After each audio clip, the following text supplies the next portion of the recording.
A story about advertising. One of the brands that we had at Cunningham and Walsh was Schlitz Light Beer. And this was to be an introduction. I was buying the very first television schedule. And our creative people said, Rick, we have an idea for a commercial. We want a really macho or macho, to our British friends, actor to be in the commercial. So I gave them a long list of names with wonderful names like Sean Connery and John Wayne. Well, they came back a few weeks later and they had hired James Coburn, who recently died. Remember James Coburn, the actor? Okay, well, he was not on my top 20 list, but that's what they hired. Then they gave me a copy of the contract. James Coburn, who was not a Class A, top of the heap actor, received $400,000 the day he signed the contract. He was then obligated to work for 9 days over the next year. And on the first day of commercial shooting, he received another $400,000. And at the end of the contract, another $400,000. In other words, he earned $1,200,000.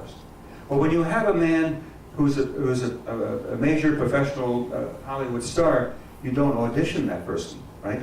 All you do is say, it's going to be a Western set, we're going to be in a bar, saloon scene, and you get from the agent his dimensions, and you have the costume. He arrives, puts the costume on. Very simple situation. He's at the bar, and his assignment is to say, Schlitz Light Beer tastes great. He's up, belly up in the bar, and the camera's in, and all he has to say, the director says, roll it, and he's to say, Schlitz Light Beer tastes great. What does he say? Schlitz Light Beer tastes great. Director said, whoa, stop, Jim. What did you say? Schlitz Light Beer tastes great. No, the client's name is Schlitz. He could not pronounce Schlitz. So they filmed it over and over and over again. And through the magic of editing, it came out close that nobody really picked up the point that he could never pronounce the client's name. At the end of the year, of course, the contract was not renewed. That was the story about James Coburn. Now some advertising bloopers. When you produce commercials, and they're for an international company, like a Kentucky Fried Chicken or a Coca-Cola, in this case Burger King, they're going to shoot a commercial with a little girl, and they audition all these little girls. And somehow this little girl passed. And so they said, fine, on such and such date, mother will be bringing you to the studio and we'll film the commercial. And all she has to say is Burger King. All she had to say was Burger King. Cameras there, crew, there must be 50 people there, all getting paid. She says, Burger King. How they didn't hear, back in the, wherever they were rehearsing or auditioning people. But she said Burger King. They found a replacement somewhere. Now, Coke, I worked for 5 years on a Coca-Cola account.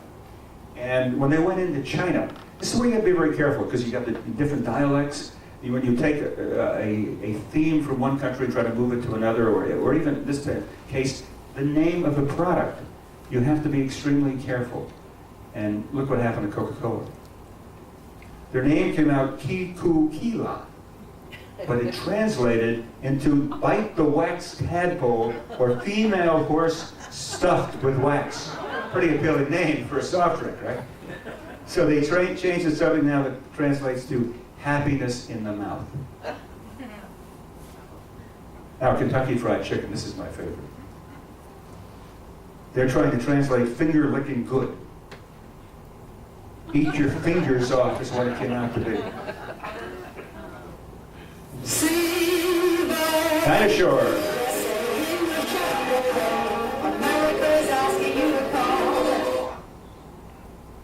Well, even the motor companies can make horrendous mistakes, and both Chevy and Ford made mistakes in South America. Chevy introduced the Nova in South America. Okay, how many people speak Spanish? You're smiling. Right. Nova in Spanish means no go.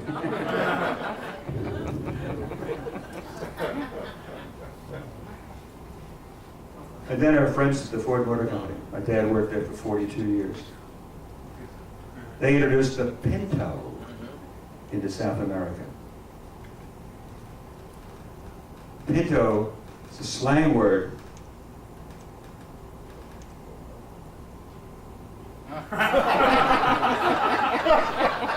Small male genitals. Unbelievable.